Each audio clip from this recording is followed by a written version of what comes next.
Hello students, welcome to Info Kannada. 2026 ಹಾಗೂ 27ನೇ ಸಾಲಿನ labour card ಸ್ಕಾಲರ್ಶಿಪ್ಗಾಗಿ ಅರ್ಜಿಯನ್ನು ಆಹ್ವಾನಿಸಲಾಗಿದೆ.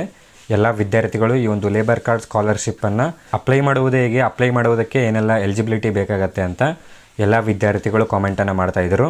ಸೊ ಈ ಒಂದು ವಿಡಿಯೋಲ್ಲಿ ಲೇಬರ್ ಕಾರ್ಡ್ ಇರುವಂಥ ವಿದ್ಯಾರ್ಥಿಗಳು, ಅಂದರೆ ನಿಮ್ಮ ಪೇರೆಂಟ್ಸ್ ಹತ್ರ ಲೇಬರ್ ಕಾರ್ಡ್ ಇದ್ದರೆ ನೀವು ಲೇಬರ್ ಕಾರ್ಡ್ ಸ್ಕಾಲರ್ಶಿಪ್ಗಾಗಿ ಎಲಿಜಿಬಲ್ ಇರ್ತೀರಾ.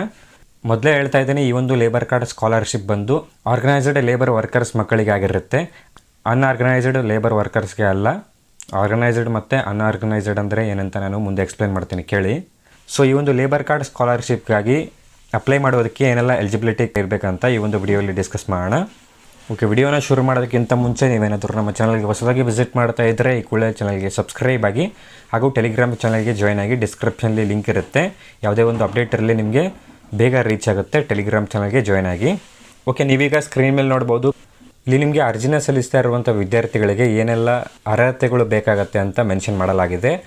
ಅಪ್ಲೈ ಮಾಡೋದಕ್ಕಿಂತ ಮುಂಚೆ ಮೇಯ್ನಾಗಿ ಅಪ್ಲೈ ಮಾಡುವಂಥ ವಿದ್ಯಾರ್ಥಿಗಳು ಎಲಿಜಿಬಿಲಿಟಿ ಏನೆಲ್ಲ ಬೇಕಾಗತ್ತೆ ಅಂತ ತಿಳ್ಕೊಳ್ಳಿ. ಅದಾದ ನಂತರ ನೀವು ಅಪ್ಲೈ ಮಾಡುವುದು ಹೇಗೆ ಅಂತ ನೋಡ್ಕೊಳ್ಳಿ. ಸೊ ನೀವು ಕಂಪಲ್ಸರಿ ಎಲಿಜಿಬಿಲಿಟಿನ ತಿಳ್ಕೊಳ್ಳಿ.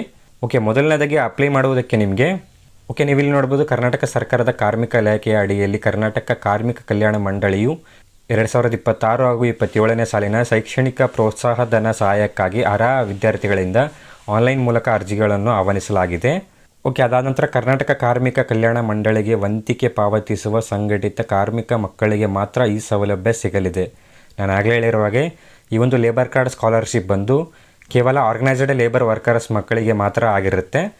ಆರ್ಗನೈಸ್ಡ್ ಲೇಬರ್ ವರ್ಕರ್ಸ್ ಅಂದರೆ ನಾನಿಲ್ಲಿ ಎಕ್ಸಾಂಪಲ್ ಕೊಟ್ಟು ಹೇಳ್ತೀನಿ, ಕೇಳಿ. ಲೇಬರ್ ಕಾರ್ಡ್ ಇರುವಂಥ ಪೇರೆಂಟ್ಸ್ ಫ್ಯಾಕ್ಟ್ರೀಸಲ್ಲಿ, ಶಾಪ್ಸಲ್ಲಿ, ಕಮರ್ಷಿಯಲ್ ಎಸ್ಟಾಬ್ಲಿಷ್ಮೆಂಟ್ಸಲ್ಲಿ ಎಕ್ಸೆಟ್ರಾ ಈ ಒಂದು ಆರ್ಗನೈಸ್ಡ್ ಸೆಕ್ಟರ್ಸಲ್ಲಿ ವರ್ಕ್ ಮಾಡ್ತಾ ಇರುವಂಥ ಲೇಬರ್ ಕಾರ್ಡ್ ಪೇರೆಂಟ್ಸ್ ಮಕ್ಕಳಿಗೆ ಈ ಒಂದು ಸ್ಕಾಲರ್ಶಿಪ್ ಆಗಿರುತ್ತೆ. ಸೊ ಇಲ್ಲಿ ಆರ್ಗನೈಸ್ಡ್ ಲೇಬರ್ ವರ್ಕರ್ಸ್ ಅಂದರೆ ಫ್ಯಾಕ್ಟ್ರೀಸಲ್ಲಿ, ಕಮರ್ಷಿಯಲ್ ಎಸ್ಟಾಬ್ಲಿಷ್ಮೆಂಟ್ಸಲ್ಲಿ ಅಥವಾ ಶಾಪ್ಸಲ್ಲಿ, ಟೆಕ್ಸ್ಟೈಲ್ಸಲ್ಲಿ ವರ್ಕ್ ಮಾಡ್ತಾ ಇರ್ತಾರಲ್ಲ, ಆ ಒಂದು ವರ್ಕರ್ಸ್ಗೆ ಆರ್ಗನೈಸ್ಡ್ ಲೇಬರ್ಸ್ ಅಂತಾರೆ. ಅವರ ಒಂದು ಮಕ್ಕಳಿಗೆ ಈ ಒಂದು ಲೇಬರ್ ಕಾರ್ಡ್ ಸ್ಕಾಲರ್ಶಿಪ್ ಆಗಿರುತ್ತೆ. ಆ್ಯಂಡ್ ಇನ್ನೊಂದಿದೆ ಅನ್ಆರ್ಗನೈಸ್ಡ್ ಲೇಬರ್ ಕಾರ್ಡ್ ಸ್ಕಾಲರ್ಶಿಪ್ ಅಂತ. ಅನ್ಆರ್ಗನೈಸ್ಡ್ ಅಂದರೆ ಈ ಕೂಲಿ ಕೆಲಸ ಮಾಡುವವರಾಗಿರ್ಬೋದು ಅಥವಾ ಲೇಬರ್ ವರ್ಕ್ ಯಾರೆಲ್ಲ ಮಾಡ್ತಾರಲ್ಲ, ದಿನಗೂಲಿ ಕೆಲಸ ಮಾಡುವವರ ಮಕ್ಕಳ ಸ್ಕಾಲರ್ಶಿಪ್ಪನ್ನು ಅನ್ಆರ್ಗನೈಸ್ಡ್ ಲೇಬರ್ಸ್ ಅಂತ ಕರೆಯಲಾಗುತ್ತೆ.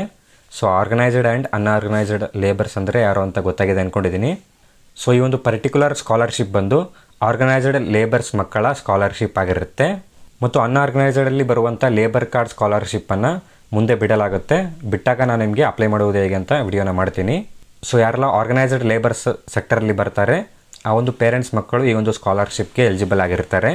ಓಕೆ, ಅದಾದ ನಂತರ ಪ್ರೌಢಶಾಲೆಯಿಂದ ಸ್ನಾತಕೋತ್ತರ ಪದವಿಯವರೆಗೆ ಹಾಗೂ ವೈದ್ಯಕೀಯ ಅಥವಾ ಇಂಜಿನಿಯರಿಂಗ್ನಲ್ಲಿ ವ್ಯಾಸಂಗ ಮಾಡುತ್ತಿರುವ ವಿದ್ಯಾರ್ಥಿಗಳು ಅರ್ಜಿ ಸಲ್ಲಿಸಬಹುದು. ಅಂದರೆ ಹೈಯರ್ ಪ್ರೈಮರಿಯಿಂದ ಡಿಗ್ರಿಯವರೆಗೆ ಯಾರೆಲ್ಲ ಸ್ಟಡಿ ಮಾಡ್ತಾ ಇದ್ದಾರಲ್ಲ, ನಿಮ್ಮ ಒಂದು ಪೇರೆಂಟ್ಸ್ ಏನಾದರೂ ಆರ್ಗನೈಸ್ಡ್ ಲೇಬರ್ಸ್ ಆಗಿದ್ದರೆ ನೀವು ಈ ಒಂದು ಸ್ಕಾಲರ್ಶಿಪ್ಗೆ ಎಲಿಜಿಬಲ್ ಆಗಿರ್ತೀರಾ. ಹೈಸ್ಕೂಲಿಂದ ಡಿಗ್ರಿಯವರೆಗೆ ಯಾವುದೇ ಒಂದು ಕೋರ್ಸ್ ಇರಲಿ ನೀವು ಎಲಿಜಿಬಲ್ ಆಗಿರ್ತೀರ. ಅದರ ಜೊತೆಗೇ ಮೆಡಿಕಲ್ ಮತ್ತು ಇಂಜಿನಿಯರಿಂಗ್ ಕೋರ್ಸನ್ನು ಸ್ಟಡಿ ಮಾಡ್ತಾ ಇರುವಂಥ ವಿದ್ಯಾರ್ಥಿಗಳು ಕೂಡ ಈ ಒಂದು ಸ್ಕಾಲರ್ಶಿಪ್ಗೆ ಎಲಿಜಿಬಲ್ ಇರ್ತಾರೆ.